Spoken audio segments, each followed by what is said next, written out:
அனைவருக்கும் இனிய காலை வணக்கம். 5/12/2024 காலை 6:30 மணி நிலவர வானிலை அமைப்பு.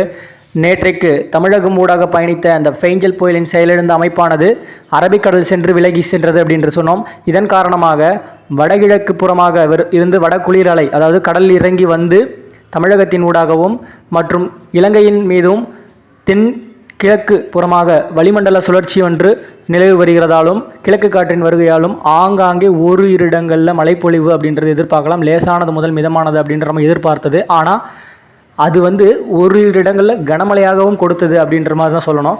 நம்ம ஏற்கனவே சொன்னோம், அதாவது வட மாவட்டங்களில் காலை பொழுதில் அப்படின்ற மாதிரி ஆங்காங்கே ஒரு மேகமூட்டத்தோடும் லேசான மழைப்பொழிவு அப்படின்றது நம்ம சொன்ன மாதிரியே வட மாவட்டங்களில் ஆங்காங்கே ஒரு மேகமூட்டத்துடன் தூறல் துளியாக இருந்த மழைப்பொழிவு மதியத்திற்கு பிறகு புதுச்சேரிக்கும் மற்றும் அதனை ஒட்டியுள்ள மாவட்டங்கள் அப்படின்ற மாதிரி நம்ம கணக்கு வச்சுருந்தோம். ஆனால் அதே மாதிரி பார்த்திங்கன்னா மழைப்பொழிவு வட மாவட்டங்களுக்கும் காஞ்சிபுரம் உள்ளிட்ட ராணிப்பேட்டை, திருவண்ணாமலைக்கு வடபகுதி, விழுப்புரம், இப்படி பல பகுதிகள் ஆங்காங்கே இது ஒரு வெப்பச்சலன மழை போல தான் இருக்கும் என்று நம்ம அறிவித்திருந்தோம். அதுபோலவே நல்ல ஒரு மழைப்பொழிவு அப்படின்றது அந்த ராணிப்பேட்டை மாவட்டத்தில் நல்ல ஒரு மழைப்பொழிவு, அதாவது திருவண்ணாமலைக்கு வடபகுதி, இந்த போலூர் சுற்று வட்டாரம், இந்த பகுதிகளெலாம் நல்ல ஒரு கனமழை பகுதி அப்படின்ற மாதிரி சொல்லலாம். நேற்று இரவு வரைக்குமே நீடித்திருந்தது.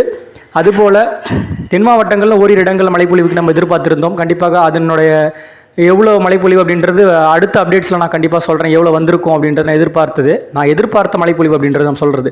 அதேமாதிரி டெல்டாவின் ஒரு சில இடங்களில் இந்த திருச்சி பகுதிகள் மற்றும் தஞ்சாவூர் ஆங்காங்கே அப்படின்ற மாதிரி, அப்புறம் பார்த்திங்கன்னா இன்னும் உள் மாவட்டத்தில் ஓரிரு இடங்கள் அப்படிங்கிற மாதிரி. அப்போது ஆக மொத்தம் தமிழ்நாட்டில் ஒரு சில இடங்களில் தூறல் துளி லேசானது மேகமூட்டத்தோடு அப்படின்ற மாதிரி இப்படிப்பட்ட ஒரு கள சூழ்நிலை தான் அப்படின்ற மாதிரி இருந்து கொண்டு இருக்கும். இப்போ தற்போதைய வானிலை அமைப்பு பார்ப்போம்.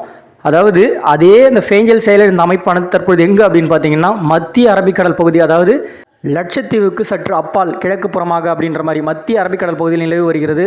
இது வரும் மணி நேரங்களில் அது சற்று தீவிரமாகவே அங்கே அதே சோமாலியா கடற்கரை நோக்கி அப்படின்ற மாதிரி போய் செயலிழக்கக்கூடிய ஒரு அமைப்பாக இருக்கும். இதன் காரணமாக நம்ம நேற்றைக்கு அறிவித்திருந்தோம், தற்போது சுமத்ரா தீவு அருகேவும், அதாவது இலங்கையை ஒட்டிய தென்கிழக்கு வங்கக்கடல் பகுதியில் நிலவும் காற்று சுழற்சிகள், அந்த இதனுடைய காற்று அமைப்பை பார்த்திங்கன்னா அந்த நீரோட்ட அமைப்பு இதில் தாய்லாந்து வளைகுடா நோக்கி செல்கிறது. மற்றும் கிழக்கு காற்று ஓரிரு இடங்கள் அப்படிங்கிற மாதிரி சந்திப்பை ஏற்படுத்தும் அமைப்பாக தமிழகம் ஊடாகவும் அந்த வடகிழக்கிலிருந்து வரும் குளிரலை கடலில் இறங்கி வருவதால் அப்படின்ற மாதிரி இப்படிப்பட்ட சூழ்நிலையில் இது தமிழகத்தில் ஆங்காங்கே ஒரு சில இடங்களில் மிதமானது முதல் சற்று கனமழை அப்படின்ற மாதிரி இந்த ஒரு வானிலை அமைப்பு தான் அடுத்த சில நாட்களுக்கு கொடுக்கும். இப்போ இந்த நிகழ்வு தீவிரமடைந்து சுமத்ரா தீவு அருகே இருக்கும் நிகழ்வு தீவிரமடைந்து வர அது எப்படிப்பட்ட நகர்வு, அதாவது வடக்கு நோக்கி வந்தால் தமிழகத்தில் அதை வட மாவட்டங்கள் முதல் தென் மாவட்டங்களுக்கும் அப்படின்ற மாதிரி மழை பொழிவும், அப்படி தெற்கு தென்கிழக்காக அப்படிங்கிற மாதிரி குமரிக்கடல் பகுதி அப்படின்னும் போது கண்டிப்பாக தற்போதைய சூழ்நிலை வரைக்கும் பார்த்திங்கன்னா புதுச்சேரிக்கு தெற்கு புறமாக அல்லது அதற்கும் வடக்கு புறமாக சற்று புதுச்சேரிக்கு வடக்கு புறமாகத்திலிருந்து தெற்கு மாவட்டங்கள் நோக்கி அப்படிங்கிற மாதிரி மழைப்பொழிவு சற்று எதிர்பார்க்கலாம். மிதமானது முதல் சற்று கனமழை அப்படின்ற மாதிரி அது வரும் நாள்களில் கண்டிப்பாக அது அப்டேட்ஸ் மாறிக்கிட்டே இருக்கும். ஏன்னா வானிலை அமைப்பு எப்பொழுதுமே ஒரு மாறுதலுக்கு உட்படுறது நம்ம சொல்லியிருக்கோம். அதுபோல் அந்த அமைப்பு காரணி சூழ்நிலைகள் பார்த்திங்கன்னா அந்த சூழ்நிலைக்கு ஏற்ற மாதிரி எப்படி இருக்கும் அப்படின்ற மாதிரி இருக்கும். கண்டிப்பாக வானிலையோடு இணைந்திருங்கள். நன்றி, வணக்கம்.